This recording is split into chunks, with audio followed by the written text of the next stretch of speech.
అన్న ఈరోజు ఏ ఫ్యాబ్రిక్ గురించి చెప్తున్నావు? చెప్పను, చూపిస్తా.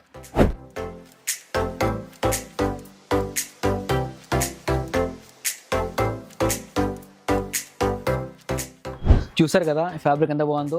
దీని డీటెయిల్స్ వచ్చేసి Banaras fabric with Paithani border and వచ్చేసి మునియా దుపట్టా అనమాట. ఇది మనకి డీటెయిల్స్ ఎలా ఉందో చూసేద్దాం. ఫస్ట్ మనకి హాఫ్ అండ్ హాఫ్ పైన మొత్తం వచ్చేసి బెనారస్ మీద బూటీస్ వచ్చేసి ఉంటాయి. ఇక్కడ చూసుకుంటే ప్యారెట్ పైతాని వచ్చేసి ఉంటుంది with cut work, contrast cut work lace అనమాట.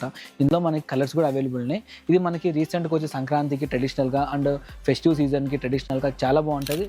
మీకు వెడ్డింగ్స్కి హాఫ్ శారీ లాగా లేకపోతే వెడ్డింగ్స్లో ఒక శారీ పేర్ చేయాలంటే దీంతో శారీ కూడా పేర్ చేసుకోవచ్చు. విత్ కాంట్రాస్ట్ బ్లౌజ్ చేస్తే చాలా బాగుంటుంది. అండ్ చూసుకుంటే మన ఫ్యాబ్రిక్ అనేది కొంచెం లైట్ గ్రీన్ ఉంది కాబట్టి దుపట్టా అనేది కొంచెం డార్క్ షేడ్లో ఇచ్చేసాము.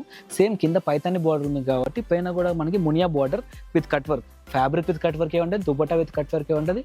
ఫుల్ ప్రీమియం క్వాలిటీ అనమాట. ఎందుకు మన కలర్స్ ఉన్నాయి. మీరు పర్పులే కాదు, ఇందులో మీకు కాంట్రాస్ట్ ఏ కలర్ వేసినా కూడా చాలా అదిరిపోద్ది. మీకు ఈ అవుట్ఫిట్ ప్రైస్ కావాలనుకుంటే కామెంట్లో ప్రైస్ అని పెట్టండి, మీకు డైరెక్ట్ మేము డిఎం చేసేస్తాం.